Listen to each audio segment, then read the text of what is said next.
আপনাকে একটা আজকে খুব প্রাসঙ্গিক একটা প্রশ্ন দিয়ে শুরু করছি। সেটা হলো বর্তমান যে পশ্চিমবঙ্গের অবস্থা, তাতে আমাদের যে হিন্দুদের সমাজের যে আমরা যেমনভাবে বঞ্চিত হচ্ছি, সেখানে সরকারের কি প্রশাসনের যে ভূমিকা থাকা উচিত ছিল, সেটা আপনার কি মনে হয়? এখন ব্যাপারটা হচ্ছে যে বিশেষ করে মিডিয়া, আপনারা জানেন যে এখানে প্রশাসন সম্পূর্ণ যে রাজনৈতিক দলের নিয়ন্ত্রণে রয়েছে, সেই অনুসারে তারা কাজ করছেন।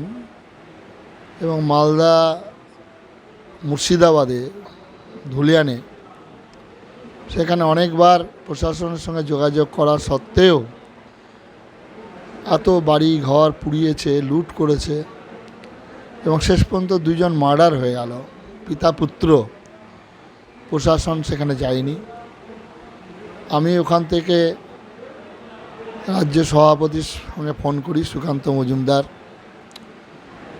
আমি বিরোধী দলনেতা শুভেন্দুদার সঙ্গে যোগাযোগ করি। তারা বিএসএফের সঙ্গে যোগাযোগ করেন এবং কোর্টের মাধ্যম দিয়ে বিএসএফ ওখানে যান। বিএসএফ যাওয়া সত্ত্বেও ধুলিয়ানে সেখানের আইসি বিএসএফগুলোকে দাঁড় করিয়ে রেখেছেন।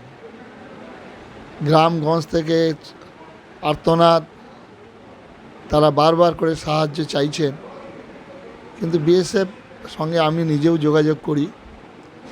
তারা বলেন যে আমাদের প্রশাসন যেভাবে আমাদেরকে নির্দেশ দেবে আমরা সেভাবে কাজ করব। যার জন্যে অসহায় হিন্দুগুলো মার খেলো, মারা গেল, লুটপাট হয়ে গেল। সেটা আজকের মিডিয়া বন্ধুরা যেভাবে সোশ্যাল মিডিয়া এগিয়ে এসেছেন, যেটা আগে কোনো দিন দেখা যায়নি, যার ফলে এটা ব্যাপক মানুষের মধ্যে সাড়া পড়েছে। মানুষ এগিয়ে এসেছেন প্রচুর ত্রাণ সাহায্য নিয়ে।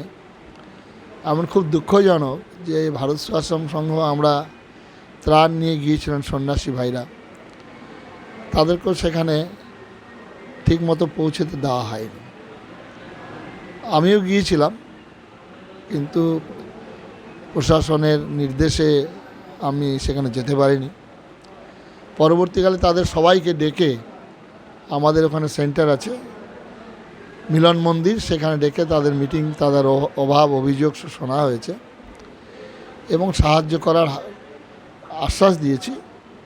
সাহায্য যারা যারা পেয়েছেন, যারা পাননি তাদেরও পরবর্তীকালে ব্যবস্থা করা হবে। আচ্ছা, আগামী দিনে এই ধরনের ঘটনার পুনরাবৃত্তি রুখতে আপনি যুব সমাজকে কি ধরনের প্রতিরোধমূলক ব্যবস্থা নেওয়ার জন্য বলবেন? আজকে যুব সমাজকে আজকে যে জন্য প্রতিবাদ হচ্ছে, কাশ্মীর, আমাদের বেঙ্গলে মুর্শিদাবাদ এবং মালদা জেলায় যে ঘটনা ঘটেছে তারই পরিপ্রেক্ষিতে আজকে প্রতিবাদ। এবং আজকে সব ইয়াং জেনারেশনই আসছে।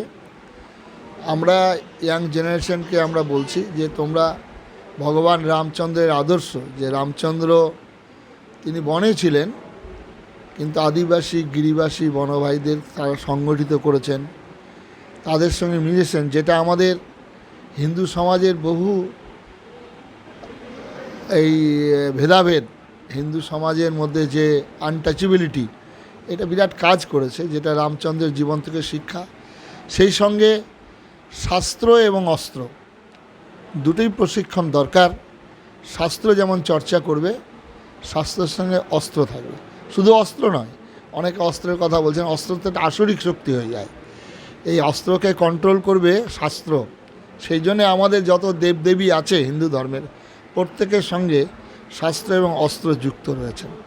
ভগবান কৃষ্ণের সঙ্গে, শিবের সঙ্গে, মা কালীর সঙ্গে, দুর্গার সঙ্গে, সবার সঙ্গে এটা রয়েছে। আচার্য স্বামী প্রণবানন্দজি মহারাজ এটা বলেছেন, হিন্দু তুমি মহা শক্তির পূজক, মহাশক্তির উপাসক।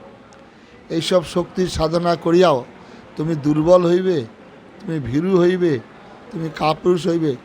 যে ধর্ম নিজেকে রক্ষা করতে জানে না, সে ধর্ম সনাতন হিন্দু ধর্ম নয়।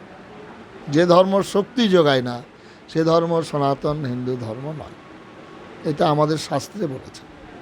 যার জন্যে ভগবান কৃষ্ণ গীতাতে বলেছেন পরিত্রাণায় সাধুনাং বিনাশায় চ দুষ্কৃতাং ধর্ম সংস্থাপনার্থায় সম্ভবামি যুগে যুগে।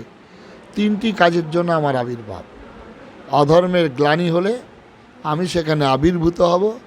যারা অধার্মিক, যারা অসুর, যারা দানব, যারা দৈত্য, তাদেরকে বিনাশ কথাটা ব্যবহার করেছেন।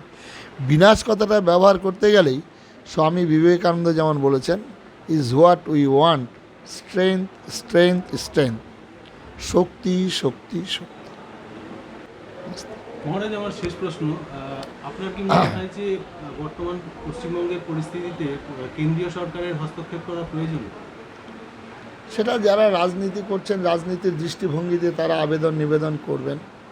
তবে আমরা সাধারণ নাগরিক হিসাবে আমরা ধুলিয়ানে, মালদায় গিয়ে দেখেছি যে বর্বরতা, যে নিষ্ঠুরতা, যে নৃশংসতা, তাতে আমাদেরও চিন্তা যে কেন্দ্রীয় সরকারে অবশ্যই হস্তক্ষেপ করা দরকার।